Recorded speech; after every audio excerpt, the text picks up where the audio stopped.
Merci. Bonjour tout le monde, merci. Bonjour, merci.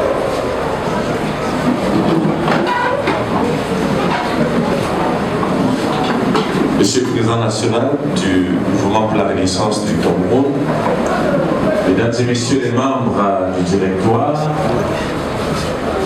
chers professionnels des médias, Mesdames et Messieurs les journalistes, Mesdames et Messieurs les hauts responsables du parti, voici donc venu le moment de cette conférence de presse dont la teneur va être déroulée par le Président national, professeur Maurice Kamto. Je vous invite donc à suivre attentivement cette première partie. À la suite, nous aurons la phase d'échange questions-réponses qui sera structurée. Donc, voilà, merci. Et voilà donc, je vais passer la parole sans plus attendre au président national, professeur Maurice Kamto, qui... Est-ce que vos cadrages, vos micros sont prêts, les journalistes, parce que nous voulons inviter le maire bien ici. Merci, Monsieur le Président national, c'est à vous. Merci. Je ne sais pas si je me fais entendre, j'ai aucun micro. D'accord. Vous m'entendez? Non. Mais la sonorisation n'a pas de micro, c'est ça? Oui, c'est ça. D'accord. Donc, voilà. Merci. On vous entend. Voilà, merci Monsieur Batogo pour cette introduction. Avant toute chose, je voudrais constater avec vous que nous avons été contraints de commencer plus tard que prévu pour des raisons indépendantes de notre volonté.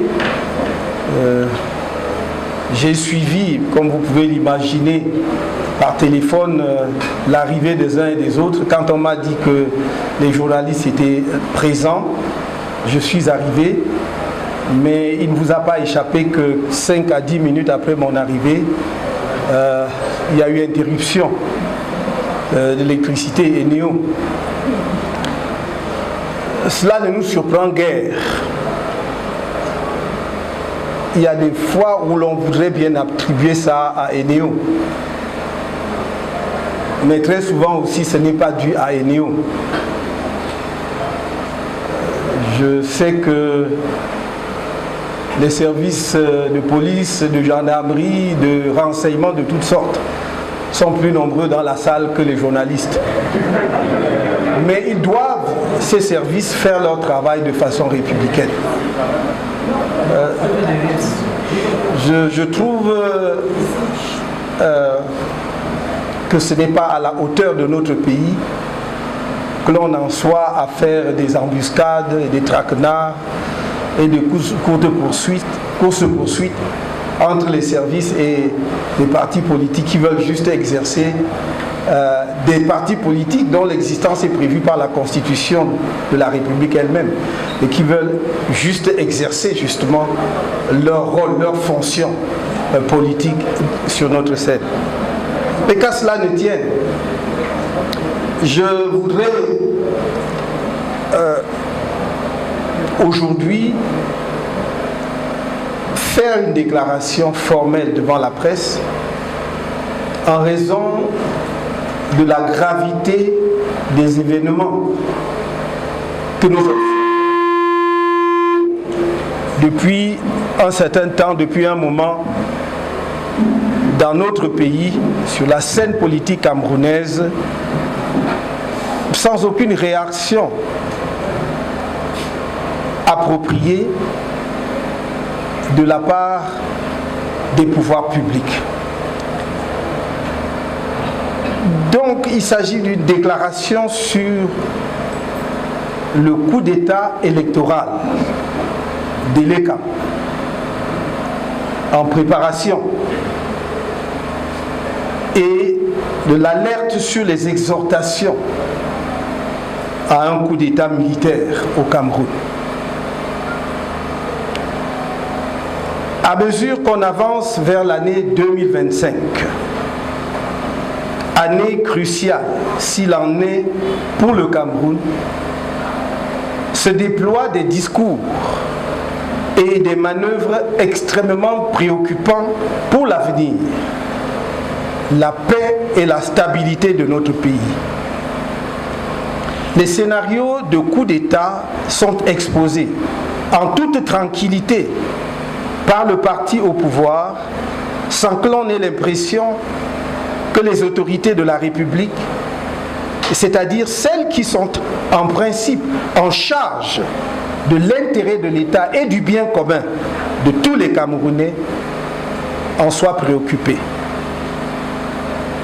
L'apathie complice de ces autorités nous amène aujourd'hui à une situation où l'on est devant deux scénarios de coup d'État. L'un, le coup d'État électoral, est en pleine préparation et les CAM étant chargés de le mettre en œuvre. L'autre, le coup d'État militaire, est une exhortation appuyée et non dénoncée qui pourrait nourrir des tentations. C'est autour de ces deux constats que je vais organiser mon propos. À travers les différentes élections attendues au cours de l'année qui vient, élections municipales, législatives et présidentielles, les Camerounais auront l'occasion exceptionnelle de se débarrasser par les urnes et dans la paix d'un régime qui ne leur a épargné ni souffrance, ni humiliation, ni injustice de toutes sortes depuis plusieurs décennies. De façon très simple, il s'agira pour les électeurs camerounais aux différentes élections à venir de dire à ce régime à bout de souffle, incompétent et corrompu, arrogant et déprimant, stop, ça suffit, ou au contraire, nous en voulons encore de la souffrance, des assassinats non élucidés et impunis, des injustices et de votre mépris. Ce sera un vote pour la dignité et la renaissance ou pour la résignation et le désespoir total. Conscient des enjeux de ces élections qui se profilent à l'horizon et dont il entrevoit l'issue au regard de l'extraordinaire prise de conscience des Camerounais, le pouvoir, apeuré et paniqué, fait feu de tout bois. Mais pour tenter de conjurer le sort qu'il mérite au regard de la situation désastreuse dans laquelle il a plongé le pays, et que les vieilles recettes comme le tribalisme et la corruption ne parviennent plus à étouffer, le pouvoir s'est lancé dans la réalisation d'un coup d'État électoral préventif. Oui, le directeur général de Elections Cameroun, Monsieur Eric Essoussé, et les membres du Conseil électoral sont en train de perpétrer sous nos yeux et ceux de la communauté internationale un authentique coup d'État électoral. L'action criminelle des organes dirigeants de cette institution qu'est l'ECAM, censée être l'organisateur impartial du jeu électoral, est visible à travers les multiples violations assumées des lois électorales. Il foule aux pieds la constitution du Cameroun et les lois électorales avec l'objectif clairement affiché de permettre une fois de plus au RDPC de se maintenir illégalement et illégitimement au pouvoir. Voici la longue liste, au demeurant non exhaustive des actes illégaux posés par les dirigeants de l'ECAM, dont l'objectif politique est de fausser les résultats des prochaines élections au profit du RDPC, et qui établit de façon indiscutable que le coup d'État électoral de l'ECAM n'est pas une vue de l'esprit. 1. Privation de plus de la moitié des électeurs camerounais potentiels de l'exercice de leurs droits constitutionnels de citoyens par le gel délibéré du corps électoral autour de 7 millions d'électeurs depuis 10 ans, en dépit de la croissance de la population camerounaise qui est passée d'environ 20 millions d'habitants en 2012, où l'ECAM avait annoncé que le corps électoral était déjà à 7 millions 60 000 électeurs inscrits environ, à environ 30 millions d'habitants en 2024, où le même ELECAM annonce à la fin du premier trimestre le chiffre de 7 144 000 électeurs inscrits. 2. Annonce préventive par le directeur général de l'ECAM, M. Essoussé, que l'extraordinaire mobilisation des Camerounais qui s'inscrivent massivement sur les listes électorales au vu de tout le monde pourrait bien s'avérer vain. C'est-à-dire ne pas modifier le corps électoral parce que, dit-il, après toilettage, sur 200 000 nouveaux inscrits par exemple, il pourrait n'en rester que 50 000. 3. Violation continue de l'article 80 de la loi numéro 2012/001 du 19 avril 2012 portant code électoral, qui fait obligation au directeur général de l'ECAM de publier au plus tard le 30 décembre de chaque année la liste électorale nationale, laquelle publication permet effectivement de garantir un toilettage correct du corps électoral, de corriger les erreurs et aux inscrits dont les noms n'y figurent pas, de faire les réclamations nécessaires. 4. Multiplication par l'ECAM de divers obstacles administratifs et logistiques visant à décourager les inscriptions massives des Camerounais sur les listes électorales, telles que l'indisponibilité ou l'insuffisance des kits d'inscription, alors que l'État alloue chaque année un budget conséquent à l'ECAM.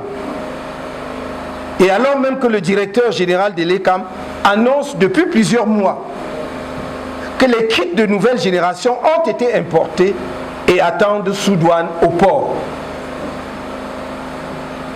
5. Inscription sans délivrance des récépissés aux personnes inscrites sur les listes électorales de l'ECAM, en totale violation de la loi, créant ainsi une réserve d'inscrits inconnus au nom desquels des membres du RDPC ou des personnes recrutées par ce parti pourront voter le moment venu en sa faveur. 6. Constat à la fin du mois d'avril 2024 que l'ECAM n'avait toujours pas ouvert les inscriptions sur les listes électorales dans la diaspora, c'est-à-dire 4 mois après le délai légal qui fixe le démarrage des inscriptions le 1er janvier de chaque année, et qu'à peine commencé au début de ce mois de mai, les inscriptions sont interrompues pour cause de défectuosité récurrente des kits de l'ECAM. C'est le cas en Suisse, où l'ambassadeur a ordonné la suspension des inscriptions par un communiqué du 12 avril 2024 en attendant la réparation de ces kits par Elecam, ou encore en Grande-Bretagne où, prenant des libertés avec la vérité, l'ambassadeur a, par un communiqué daté du 18 avril 2024, prétendu que les inscriptions sur les listes électorales avaient commencé le 1er janvier 2024, conformément à la loi, mais qu'en raison du mauvais fonctionnement des kits d'Elecam, les inscriptions étaient interrompues. Pourquoi veut-on priver les Camerounais de leur droit de participer au choix des dirigeants de leur patrie? Pourquoi veut-on priver les Camerounais de la diaspora d'un droit qui leur est reconnu par la loi de participer à l'élection présidentielle en attendant demain de pouvoir participer aux élections législatives? Qui a peur des Camerounais de l'étranger? Sans doute les mêmes personnes qui, par leur gestion calamiteuse du pays, poussent la plupart d'entre eux, c'est-à-dire la plupart des Camerounais, à l'immigration et souhaitent qu'ils ne rentrent jamais au pays. Cela ne passera pas. Ce sont des Camerounais. Et où qu'ils se trouvent, ils ont le droit de participer à la vie politique de leur pays, conformément aux lois de la République. 7. Obligation faite par Elecam au sein de la diaspora de présenter, outre la carte consulaire et le passeport, certain, qui est la carte consulaire, qui est l'unique pièce légale exigible, d'autres pièces en violation de l'article 274 du Code électoral et de l'article 6 du décret 237/2011 du 8 août 2011 portant organisation du vote des Camerounais de l'étranger. 8. Non-respect de la loi sur la répartition du nombre des sièges de députés par circonscription électorale en fonction des résultats du recensement démographique de 2005, publié le 14 avril 2010 pour l'élection législative. 9. Refus d'inscrire les Camerounais en situation de détention provisoire ou condamnés, mais dont la condamnation n'est pas devenue définitive, en violation de la présomption d'innocence. 10. Flagrant délit de fraude de cartes électorales chez un certain nommé Vessa Mohamed, dit Kosovo. Apparemment chef de village, en tout cas militant du RDPC, avec la présence constatée par les populations et les médias, perpétrée par Elecam et des fonctionnaires de police en charge de la production des cartes nationales d'identité le 25 avril 2024 à Massangam, département du Noun, à l'ouest.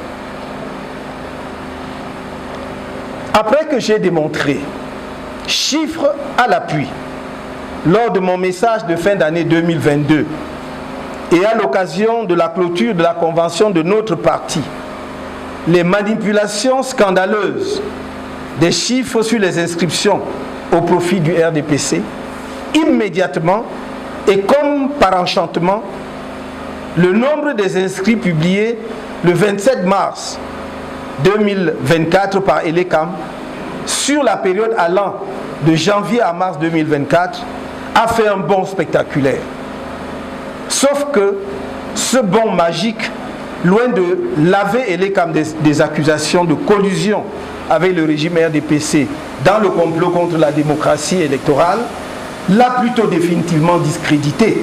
En réalité, je dénonçais le fait qu'en plus de 10 ans, de janvier 2012 au 31 décembre 2022 et au cours de l'année 2023, Elecam prétendait n'avoir pu inscrire que 28 000 personnes par an. 28 000 personnes par an.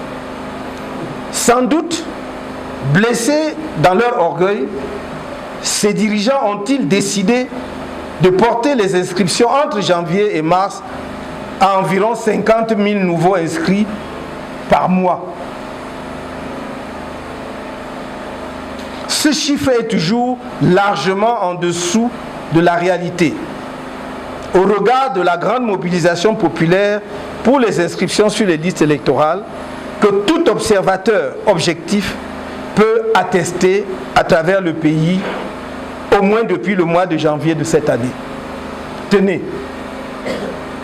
dans le littoral par exemple, selon les propres données statistiques de l'ECAM, l'objectif que l'ECAM s'est fixé pour 2024 est d'inscrire 132 684 nouveaux électeurs. Or, au 1er mai 2024, c'est-à-dire à mi-parcours, soit 4 mois sur les 8 mois durant lesquels les inscriptions sont possibles, et l'ECAM a déjà inscrit 87 072 nouveaux électeurs. Ce qui signifie qu'il a réalisé déjà en 4 mois 65,62% de ses objectifs pour 2024 dans le littoral. Or, la dynamique des inscriptions est ascendante dans le littoral comme dans le reste du pays. Ce n'est donc pas seulement la réalisation de 100% de ces objectifs que nous attendons de l'ECAM pour 2024 dans le littoral, mais au moins le doublement des 10 objectifs. Le corps électoral attendu au Cameroun à la fin de la période des inscriptions au 31 août 2024 est pour nous d'au moins 12 millions d'inscrits.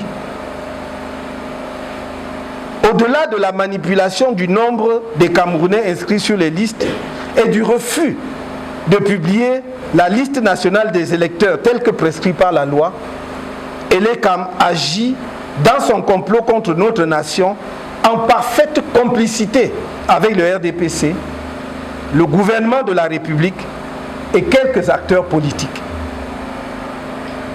Dans un style qui lui est propre, Monsieur le ministre de l'administration territoriale, au mépris de la Constitution qui, en son article 3, dispose que les partis et formations politiques concourent à l'expression du suffrage, fin de citation, a, dans un communiqué du 2 mai 2025, ouvertement menacé les, je cite, hommes politiques véreux contre toute tentative de manipulation pernicieuse de l'ordre public, troublant la tranquillité des citoyens avec des relents de troubles à l'ordre public.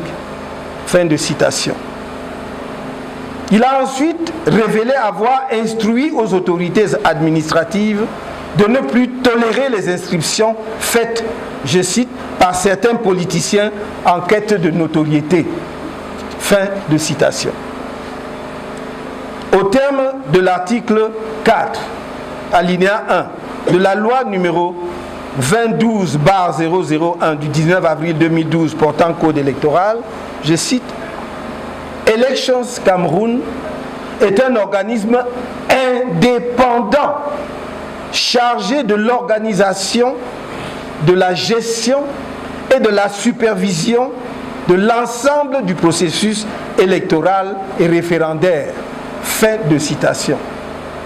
En conséquence de cette disposition, Elections Cameroun est doté de la personnalité juridique et jouit d'une autonomie de gestion. Article 3. Alors d'où vient-il que le ministre de l'administration territoriale, militant patenté du RDPC, reçoive en ses bureaux, sans les membres de la commission électorale, le président du conseil électoral et le directeur général de l'ECAM, tous des militants non affranchis du RDPC, pour une concertation, je cite, sur le déroulement des inscriptions sur les listes électorales dans la perspective des élections électorales à venir dans notre pays. Fin de citation. Ou plus grave, que l'ECAM un organe électoral supposé indépendant, à qui la loi a conféré donc une autonomie de gestion, comment peut-il aller soumettre le processus électoral dont il a légalement la charge au ministre de l'administration territoriale, qui est un acteur du système électoral au même titre que les partis politiques, au point que celui-ci se permette de déclarer dans un communiqué qu'il a, je cite, noté avec satisfaction que le processus électoral se déroule normalement et que, je cite, ELECAM tient régulièrement des concertations avec les acteurs du processus électoral. Fin de citation. D'où vient-il que le ministre de l'administration territoriale croit pouvoir se mettre en surplomb s'il est candidat, qu'il présente sa candidature, s'il est électeur, qu'il s'assure qu'il a sa carte d'électeur et aille voter le jour venu? Sa fonction de ministre de l'administration territoriale fait de lui un acteur du processus électoral, comme les partis politiques, comme ELECAM et comme d'autres acteurs déterminés par la loi. Il faut arrêter la confusion et l'esbrouf. Il faut arrêter le m'as-tu vu. Cela n'impressionne personne.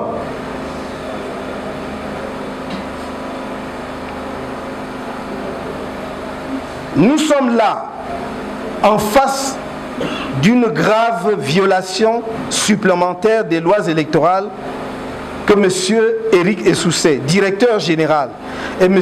Eno Abrahams Egbe, président du conseil électoral, ont commis.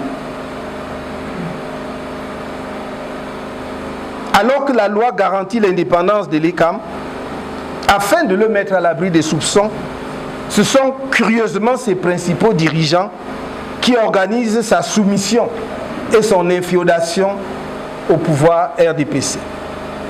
Ceci est une faute grave qui doit être sanctionnée aussi bien par le conseil électoral que par le gouvernement.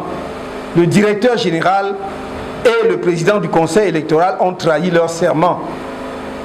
Ils doivent démissionner ou être démissionnés pour préserver ce qui peut être encore préservé de la crédibilité de l'ECAM. En parfaite synchronisation avec le ministre de l'administration territoriale, dans la même journée du 2 mai 2024, le maire RDPC de Yaoundé 7, M.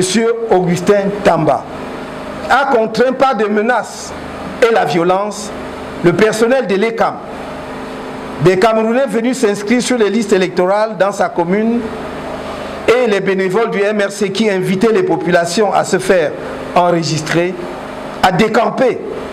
Ceci en violation flagrante des dispositions de la Constitution relatives au droit de tout citoyen de se fixer en tout lieu et à la liberté d'aller et venir. Le maire Augustin Tambaki, en tout état de cause, n'a pas les pouvoirs d'officier de police judiciaire. Exiger des citoyens présents devant les guichets de l'ECAM un curieux document préalable à toute inscription qu'il nommait carte de résident. Exiger illégalement un tel document à des citoyens dans leur propre pays suffit à établir le désarroi du régime.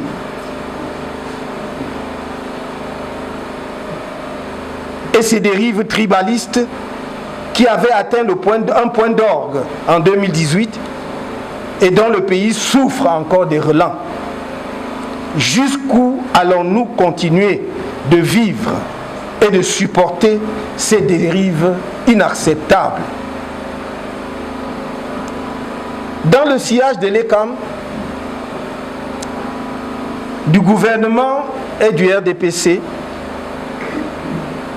d'autres mènent ostensiblement campagne contre les inscriptions sur les listes électorales et estiment que les élections seraient une perte de temps. Tous ces actes graves démontrent qu'au sein du régime, certains sont hantés par la perspective de la défaite du RDPC et ses alliés en 2025 au regard de leur bilan catastrophique et surtout du réveil du peuple camerounais et n'en veulent pas de la tenue des élections prévues l'année prochaine dans notre pays. De fait, ils apparaissent comme des soutiens implicites de ceux qui appellent publiquement au coup d'État militaire pour éviter que la volonté de changement des Camerounais, déjà perceptible à travers les inscriptions massives sur les listes électorales, ne s'accomplisse en 2025. Voilà un parti politique, le RDPC, autoproclamé rouleau compresseur, qui essaye par tous les moyens de fuir les élections et qui confirme qu'il n'est qu'un polichinelle. Voilà un régime dictatorial assumé, qui s'autoproclame démocratique, se dit éternel, et qui en est réduit à penser que sa survie passe par un coup d'État militaire dont il donne les signaux que ce pourrait être à ses yeux une option tout à fait acceptable. Voyons donc ce que j'appelle les exhortations à un coup d'État militaire au Cameroun. Certaines déclarations publiques de dignitaires et représentants officiels du RDPC et de certains acteurs politiques de l'opposition font penser, contre le coup d'État électoral en cours, des personnes et officines préparent aussi ou prépareraient aussi un coup d'État militaire dans le pays. Au cours de l'émission Droit de réponse sur la chaîne de télévision Equinox, le dimanche 3 septembre 2023, le représentant du RDPC a lancé, à la surprise des autres panélistes, un appel à la perpétration d'un coup d'État militaire au Cameroun en cas de victoire du candidat du MRC au prochain scrutin présidentiel.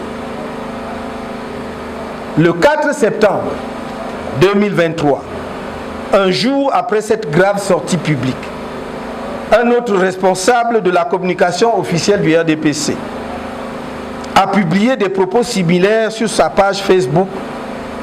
Il a déclaré, je cite, « Au cas où par miracle le MRC venait à gagner une élection présidentielle dans ce pays, il y aura forcément un coup d'État. L'armée n'acceptera jamais d'avoir pour commandant en chef un leader d'un parti qui la traite de tous les noms d'oiseaux depuis plusieurs années. En vérité, la seule condition d'un coup d'État au Cameroun est que le MRC gagne une élection présidentielle.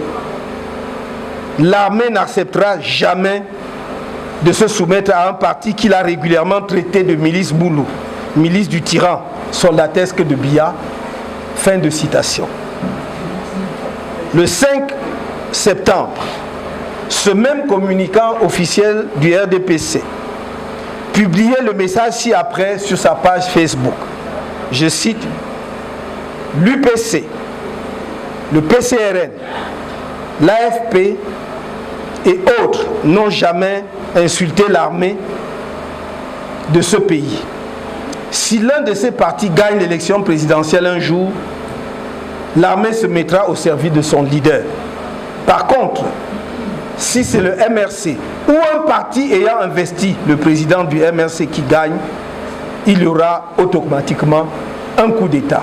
Il y aura automatiquement un coup d'État. » Fin de citation. Aucun procureur de la République n'a trouvé que ces appels publics au coup d'État stupéfiants constituaient une quelconque menace pour la paix. Le MRC a porté plainte contre ces individus, mais jusqu'à date, la justice prend son temps. Au lendemain de la convention de notre parti et donc de la déclaration de ma candidature à l'élection présidentielle de 2025 soutenue par l'Alliance politique pour le changement, une autre coalition, l'Alliance pour la transition politique ATP, a fait irruption dans l'espace médiatique avec pour principal objectif non pas de battre le futur candidat du RDPC à l'élection présidentielle, mais plutôt de s'opposer au MRC et à l'APC à l'élection présidentielle. Plus grave, cette coalition hétéroclite s'oppose à la tenue des élections, préférant la mise en place d'un gouvernement de transition conduit par le RDPC. Selon certains acteurs politiques de l'ATP, je cite, en toute objectivité, la transition politique est devenue indispensable et inévitable au Cameroun. La question maintenant est celle de la nature de celle-ci, militaire ou civile. Fin de citation. Pendant que nous combattons de façon constante ceux qui ourdissent des complots pour faire des coups d'État militaires au Cameroun, d'autres les préparent tranquillement. Le peuple camerounais doit savoir de quel côté se situe chacun. C'est important. On ne peut pas continuer comme ça, dans la confusion. Donc, on voit d'ici le scénario. Parce que, je vous ai dit, quelqu'un demande un regroupement de partis politiques, dit qu'il faut une transition au Cameroun. Mais qu'elle se pose la question de savoir si cette transition doit être civile ou militaire. Donc, point d'interrogation. On voit d'ici le scénario. Oh, bien sûr, pour être tout à fait complet, leur discours a évolué. Je pense que dans l'ATP, on trouve aujourd'hui des gens qui disent il faut toujours la transition, mais allons aux élections pour faire la transition. Mais ce n'était pas le cas au début. Et j'ai le droit de dire la vérité aux Camerounais. Au début, on disait il faut une transition. Elle doit être civile ou militaire. Si elle est civile, il faut aller négocier avec le RDPC et M. Biya pour que cette transition se fasse sous la conduite du président de la République actuelle et qu'on leur donne des portefeuilles ministériels. C'était ça, la transition, version civile. Si ce n'est pas cette version civile, alors il faut faire une transition qui se passe par un coup d'État militaire. Donc je crois que cela doit être clair. Maintenant, quand il y a eu sans doute du recul, je veux bien les créditer de cela, du recul parmi certains dirigeants de partis politiques ou membres de cette organisation, sans doute aussi ont-ils écouté le peuple camerounais. Sans doute encore, j'aurais la faiblesse de croire qu'ils ont été un tant soit peu attentifs à notre argumentaire, qu'on ne peut pas être démocrate et militer, plaider pour un coup d'État militaire. De toute façon, les militaires font ce qu'ils veulent, ils ne demandent pas notre avis. Alors n'allez pas leur demander de faire ce qui ne relève pas de vous. Moi, je suis un civil. Je n'ai pas d'armée, je n'ai pas de milice. Je ne dis aux Camerounais que ce que je peux faire avec eux. Et nous disons depuis plus de 10 ans que le MRC existe, que nous voulons le changement dans la paix et par les urnes. J'ai dit cela depuis 10 ans. Je loue le ciel parce que les Camerounais comprennent maintenant que tout dépend d'eux. C'est dans la paix et par les urnes. Vous ne nous ferez jamais dire ce que nous ne disons pas. Nous combattons cela. Et donc, je dis, on voit d'ici le scénario. Sentant venir une défaite électorale cuisante, on veut passer par le raccourci d'un coup d'État militaire, à la faveur duquel on organisera une transition politique. Puis on va restaurer le régime qui est rejeté par les Camerounais et qui lui ont donné sa chance pendant 40 ans. Voilà le scénario. On voit qu'on va perdre les élections. Non, il faut que l'armée intervienne. L'armée intervient, prend le pouvoir et commence une transition. La transition, c'est le meilleur moment pour faire les emplettes politiques. Chacun se bat pour avoir un poste. Sauf que d'ailleurs, comme je l'ai souvent dit, dans la plupart des pays, la transition commence, on ne sait pas quand elle finit. Mais à supposer même qu'on sache quand elle finit. C'est la période au cours de laquelle donc on rétablit un peu, dans le cas dont nous parlons, on veut donc rétablir un régime dont les Camerounais n'en veulent plus. Et le MRC dit non. Ce n'est pas le chemin, ce n'est pas la bonne voie pour notre pays. Le MRC ne se fera pas complice de cette démarche. Donnons la parole au peuple camerounais. Après 43 ans de pouvoir, que les gens aient le courage de faire de leur introspection et de dire, est-ce que nous avons fait ce que les Camerounais attendaient de nous? Donnons-leur la parole pour nous dire s'ils approuvent ce que nous avons fait. S'ils nous disent continuez, on va continuer. Mais s'ils vous disent allez aussi vous reposer, vous avez fait du mieux que vous pouvez, laissez à d'autres, alors on doit respecter cela. Quand on aime un pays, c'est ce que l'on fait. Il ne s'agit pas de proclamer sur tous les plateaux de télévision qu'on est patriote, mais on organise toutes les conditions de la destruction du pays. Quand on aime un pays, on est un tout petit peu attentif de temps en temps à ce que dit le peuple de ce pays. Et le peuple de ce pays dit, depuis 10 ans au moins, il y a quelqu'un à qui l'histoire, le ciel, le peuple, tout ce que vous voulez, et son prédécesseur a confié le pouvoir en 1982. Il a fait de son mieux. Parce qu'on fait toujours de son mieux. Il a fait ce qu'il pouvait. Maintenant, il est temps. Et tous les indicateurs disent il est temps. Donne la chance aux Camerounais maintenant de confier à quelqu'un ou à d'autres Camerounais pour continuer. Essayer eux aussi de faire ce qu'ils peuvent pour leur pays. C'est cela le message. Tous les discours que l'on va construire tendant à s'éloigner de ce message, ce seront simplement des discours qui veulent que ce pays sombre dans le désordre et le chaos. Je voulais dire donc que le peuple camerounais a donné sa chance au RDPC pendant plus de 40 ans.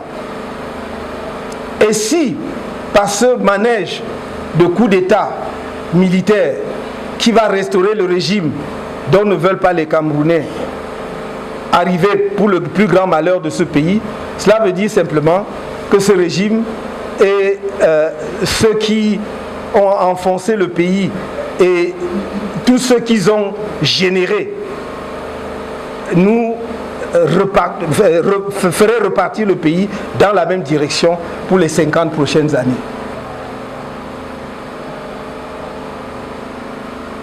Le silence du gouvernement devant tous ces faits graves laisse songeur.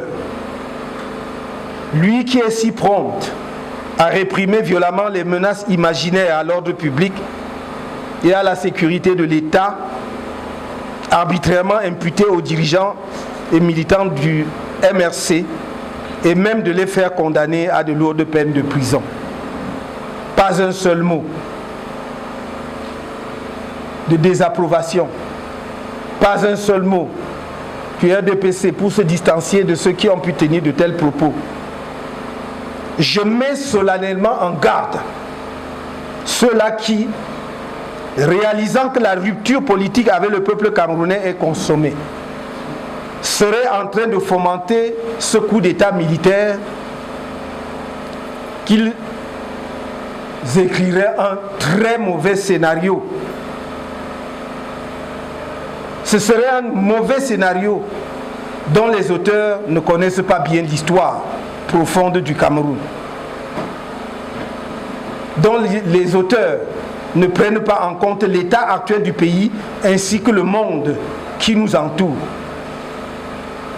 Le peuple camerounais ne tolérera pas une telle forfaiture.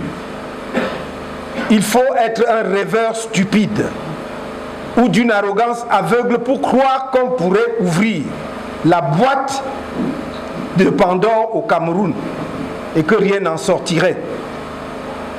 À force de dessiner le diable sur le mur, il finira par apparaître.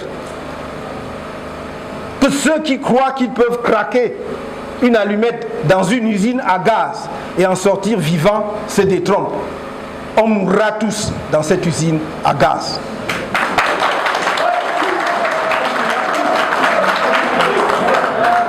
C'est pourquoi, aux militaires qui seraient tentés par une telle aventure, je dis qu'ils doivent y renoncer rapidement, car les Camerounais sont profondément attachés à la paix. Ils le sont à la fois en raison de leur histoire politique, marquée par de lancinantes tragédies, mais également au regard du très lourd bilan humain et matériel qu'ils déplorent dans la guerre civile inutile que certains ont engagée dans les régions anglophones du pays. Cela ne signifie nullement qu'ils sont incapables d'indignation et de colère. Il faut surtout éviter de les pousser à bout et de le mettre le dos au mur. Nul ne dira que nous n'avons pas fait notre devoir de vigile patriotique, de vigile patriote de la République. Le directeur général de l'ECAM et les membres du Conseil électoral, ainsi que tous ceux et celles qui, refusant le choix des dirigeants dans la paix et par les urnes, appellent publiquement les militaires à perpétrer un coup d'État en cas de victoire du MRC et de l'APC aux prochaines élections, risquent de plonger notre pays dans un cycle de violence infernale que, je l'espère, personne ne souhaite et dont, en tout cas, nul ne peut prévoir ni la durée, ni les conséquences sur notre pays et sur son avenir. Il est urgent de stopper toute action visant à vicier les élections à venir avant qu'il ne soit trop tard. Un sondage publié récemment révèle que 97% de jeunes Camerounais cherchent à fuir le pays faute d'horizon. 97%.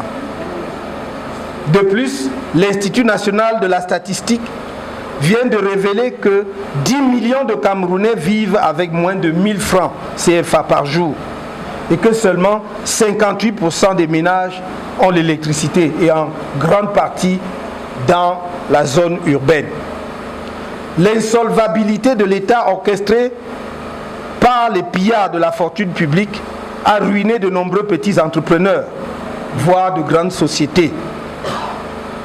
Des milliers de retraités n'ont pas accès à leur pension, plusieurs années après leur départ en retraite. Les enseignants et le personnel médical, terrassés par des conditions de travail inhumaines, humiliés et méprisés par le régime, fuient en masse le pays,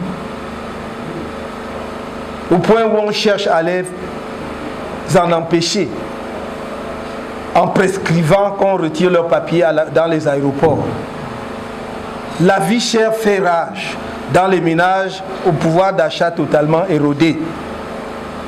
Les militants de certains partis politiques de l'opposition cachent mal leur frustration et leur colère devant les obstacles dressés par le ministre de l'administration territoriale et ses collaborateurs de la préfectorale au déploiement de leurs activités politiques sur le terrain.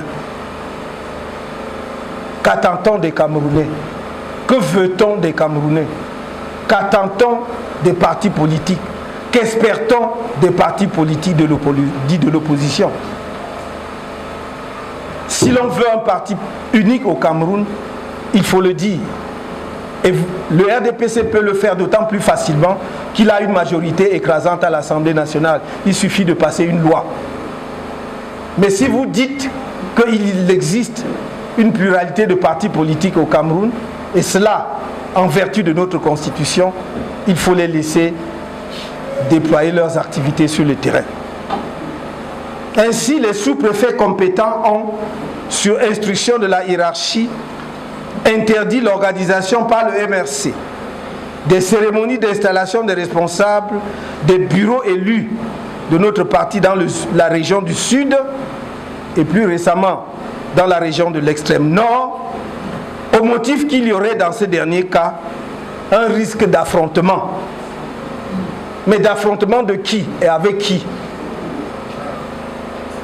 Donc il suffit nous déclarions une manifestation et que le sous-préfet déclare qu'il y a un risque d'affrontement pour que l'affrontement n'est pas la manifestation en fait une réunion publique.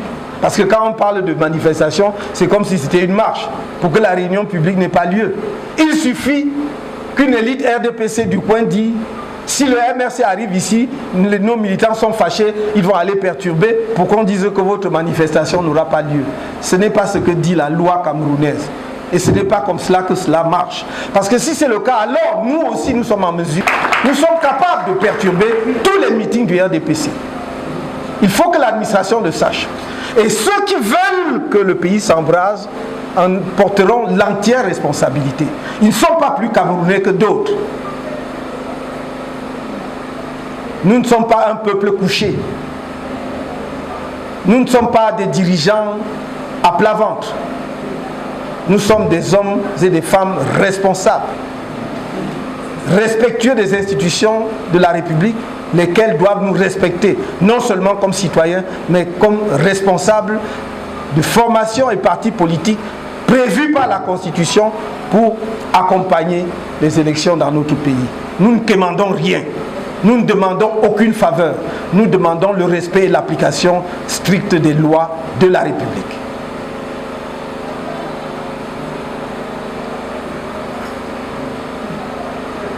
Risque d'affrontement. Je dis, ces autorités ne disent pas avec qui il y aurait un risque d'affrontement. Mais nous savons que ce sont les soi-disant élites du RDPC de la région qui paniquent. Sans doute les mêmes qui avaient brûlé le matériel de notre parti politique à Maroua. Paille, t-shirt, casquette, écharpe, des hauts dignitaires de la République, si on peut les appeler ainsi.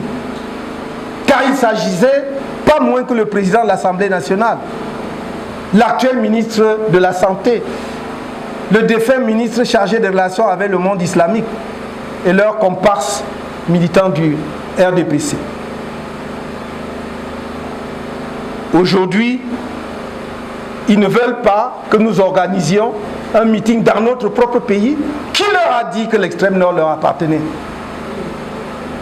Qui leur a dit que l'extrême nord leur appartenait? Que le sud leur appartenait? Qui dit au RDPC que l'ouest ou le littoral ou le centre leur appartient? Ce sont des parties du Cameroun. Ce sont des parties de notre pays. Ce sont des parties de notre nation. Et nous y exercerons nos droits. Qu'ils le veuillent ou pas, que cela leur plaise ou pas. Ils ne perdent rien pour attendre, car quand viendra le moment de déployer nos activités, je peux les assurer que nous les déploierons. Alors, nous les déploierons, quel que soit ce qu'ils feront. Parce que s'ils veulent justement qu'on passe par des cases, s'ils veulent que l'on passe par les cases que nous voulons à tout prix éviter, que nous essayons d'éviter depuis 10 ans, alors croyez-moi, on ira. Ça suffit. Ça suffit. Il faut respecter les Camerounais.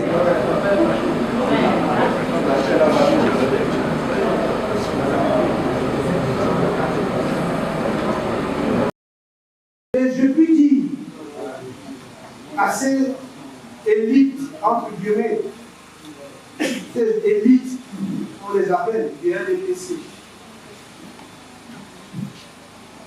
que nous ne regardons plus une telle barbarie tribaliste et vastement villageoise.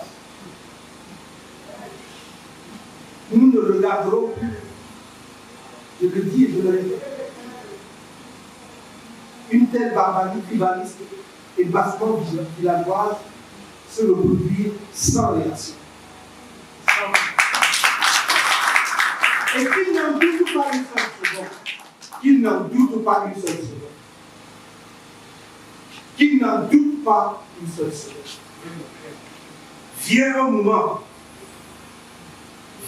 moment où tout suffit. Nous avons été polis, nous avons été courtois, nous avons supplié, et supplié chaque fois qu'on applique les lois. Nous sommes ceux qui demandent qu'on applique les lois, rien que les lois depuis 10 ans. Et pour qui se prennent-ils? Pour qui se prennent-ils? Qu'ont-ils fait pour ce pays, sinon le piller? Qu'ont-ils fait, sinon de maîtriser les Camerounais? Qu'ont-ils fait? Alors ça suffit. Ça suffit. On va s'inscrire. Allons à 2027. Mais je leur dis, n'essayez pas. N'essayez pas.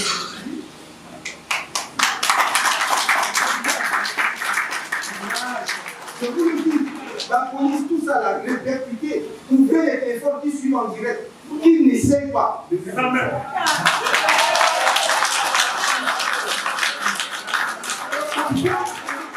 Je vous le dis avec le plus grand calme, en 2027, s'ils essayent, ça prendra ce que ça prendra. Les survivants arrangeront le pays.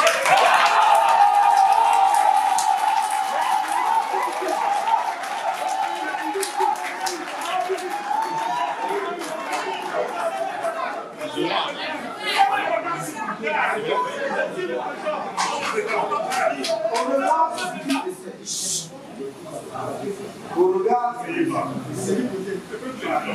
la communauté économique des États de l'Afrique centrale. Je cite pour le principe. Si on nous dit que ça existe, CEAC. On ne les a jamais entendus. L'Union africaine, l'Organisation des Nations Unies, les partenaires du Cameroun, les pays qui se disent amis du Cameroun, du peuple camerounais, doivent agir maintenant pour aider notre pays à ne pas sombrer dans la violence que préparent les extrémistes du régime et leurs alliés de l'opposition et de la société civile. En attendant que tous les comploteurs contre la démocratie, la paix et la République se ravisent, j'invite solennellement les Camerounais à leur donner une réponse politique exemplaire en allant plus massivement encore s'inscrire sur les listes électorales. Je les invite à aller massivement voter pour le barrage à tous les ennemis de la paix par tous les moyens pacifiques possibles. Inscrivez-vous. Mais je dis, et je le répète, inscrivez-vous pour aller aux élections dans la paix. Mais si les gens veulent que le pays bascule dans la violence, alors il basculera dans la violence. Moi, je le dis pour ce qui concerne l'islam, on ne m'intimide pas.